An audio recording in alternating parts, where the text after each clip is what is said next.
Well, welcome to the Escambia County Sheriff's Office. We are pleased today to make the announcement and release to our community about what you can see here on this table displayed, a very major drug bust in Escambia County. This, I guess seizure, Chief, is probably the right word, is unique in many ways, and unfortunately there's not going to be a tremendous amount of information that can be released. And as I often do in these cases, to ensure that I don't release anything that would be inappropriate at the time, I'm going to ask Chief Deputy Chip Simmons to give you specifics on how we came to seize the significant amount of drugs in Escambia County. And I would caution everyone to not get frustrated with us, please, today, because where we're at in this particular investigation is at the very beginning of this. And so a lot of the information that I know that you want, and trust me, when we get it, we'll pass it along, we won't be able to share with you today. And with that, I'll turn it over to Chief Deputy Chip Simmons. Chief? Thank you, Sheriff. I think that the bottom line here is that Escambia County Sheriff's Office was able to seize 22 kilos of powder cocaine. And it happened because we were involved in interdiction efforts. And throughout those efforts, we had a canine. The canine was Cairo, whose handler is Corey Smith, alerted on 2 large packages. We secured a search warrant for those 2 packages, and what we discovered was the 22 kilos that you have right here. I know a lot of people are going to say, well, how much is each kilo worth? So I'll give you an idea or a brief rundown of what the kilos are presumably worth. Each kilo is worth between $28,000 and $32,000. It depends on if you buy 1 kilo or if you buy 100 kilos. But if you go by grams, if you break that down all the way down to street level, it has a potential worth of up to $2.2 million. Now, when we look at this, the impact is not just going to be local. We're still working on this. As Sheriff Morgan said, we're going to investigate it, trying to figure out exactly what and how much of it was actually destined for Escambia County and how much of it was destined for other areas. We do think that the impact is going to be a regional impact. So what we're here to tell you is that because of these interdiction efforts, there is a huge seizure of powder cocaine here in Escambia County, and we're very proud of the investigators that we have here at Escambia County. And as Sheriff Morgan said, we can't get into too many details. We just want to give you an idea of what we're doing here at the Sheriff's Office. I do want to remind you that last week we did a press conference, and we discussed we seized 438 grams of cocaine, and in that one we also seized 212 grams of crack cocaine. And so as we mentioned last week, that we're seeing an influx of or an increase in crack cocaine, and obviously the seizure of all these kilos indicates that is in fact the case. I can tell you that normally when we do press conferences, we do not have this large amount. In fact, in talking to the investigators that we have, all the years of experience that they have, the years of experience that I have working narcotics, we've never had a powder cocaine seizure this large. So if you're wondering why we're here when we can't yet announce an arrest or an investigation, in details, we are telling you that this because of the tremendous impact that this seizure is going to have in our area. So. And also with that, quite obviously, because of the size of the seizure, how it came about, as the Chief, I don't know, you may or may not be able to talk to this either, Chief. We are coordinating with a lot of appropriate agencies, meaning other agencies, not only within Escambia County, but our surrounding counties and also some of our federal partners in some of this. With that, I'll open it for questions. And again, I apologize. I'm not sure what it is exactly we'll be able to share with you, but we'll do our very best. Questions? This was a single event? Chief, it was, wasn't it? Yes, for those who aren't familiar with interdiction events, sometimes they're on interstate, sometimes they're in shipping containers, sometimes they're on boats. This particular one, this seizure, all 22 kilos, was the result of a single investigation. Yeah, that's an excellent question. You maybe not understand that, it could be something, again, as simple as a traffic stop, meaning that, a car, we somehow made contact with someone which led to this, meaning it was in their vehicle or it was on a boat or it was whatever. Information like that's developed from different things, or it can be a very random thing. It can be at an agricultural stop. A dog alerts on a vehicle. Our friends in the Florida Department of Transportation and the Florida Highway Patrol run into this with some regularity. where, you know, they're doing routine traffic stops and, you know, you get lucky. So that has to do with interdiction also. I saw. Yes. What type of stop was it, or where did you find it? Do we want to get into anything that specific?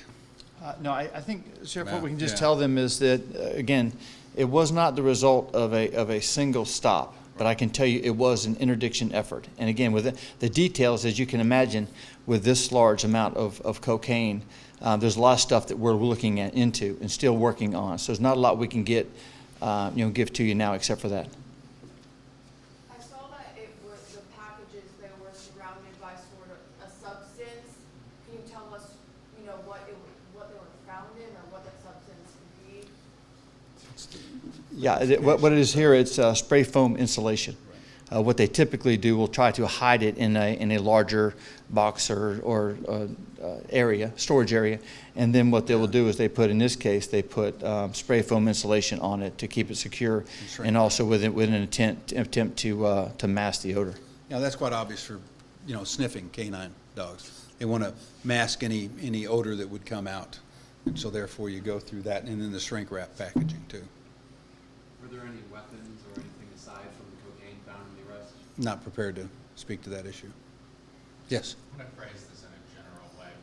When you guys seize a large shipment of drugs, cocaine or heroin or whatever it may be, can you often trace back the drugs to a single source or single, perhaps, country of origin? The answer to that question is yes, and that's part of the ongoing investigation. Yes. Many things, even like, as the chief just pointed out, packaging many times is indicative of a particular area. The methods that they use to mask the narcotics for shipment.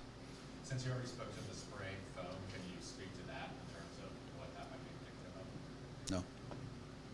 Any other questions? You said y'all did not make any arrests yet, but do you have anyone that you're having custody that you're questioning? Not prepared to speak to those issues at this time.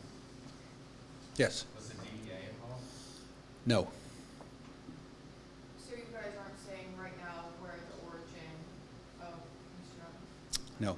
I can speak. What we are prepared to say is that, because it will make sense, that was a good question, that where was it going to go to? You can at least tell us that. It was destined to a warehouse that does not exist.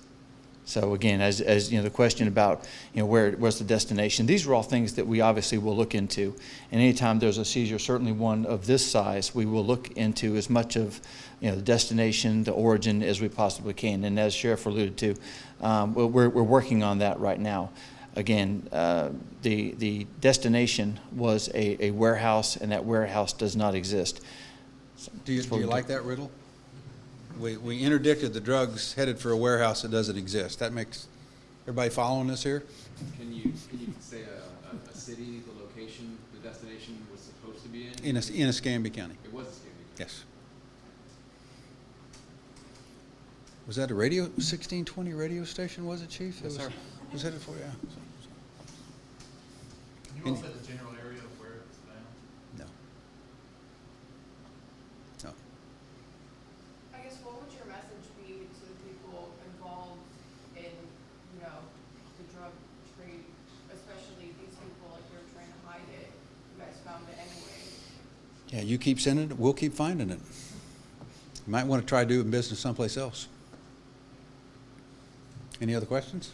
You may have already answered this, but was this bust as the result of an investigation, or was it just kind of happenstance that you got lucky about it? Talk to that, Chief. Yeah, again, interdiction efforts are such that we, through intelligence, basic intelligence, and through experience, we go to certain locations. And when we go to those locations, we have things that we're looking for that are highlighted. And then when we find something, we'll have a canine with us, and that canine will alert. And that's what took place this time. I think that what we're missing here is, as the sheriff mentioned, that the warehouse that doesn't exist actually was here in Escambia County. So let's consider for a second 22 kilos and what effect, potentially deadly effect, that would have in Escambia County. And that's why we're here talking about it. If you're asking yourself, why didn't you arrest anyone and then do a press conference, what we're wanting you to know is that drugs like this, hopefully not quite this large, are coming through Escambia County. And the members of the Escambia County Sheriff's Office are actively working it. The sheriff made a comment that if you keep sending drugs, we're going to keep looking for them, and ultimately we're going to keep finding the drugs, and that's very true. You have a dedicated group of narcotics officers and canines, to be honest with you, that do their best every single day.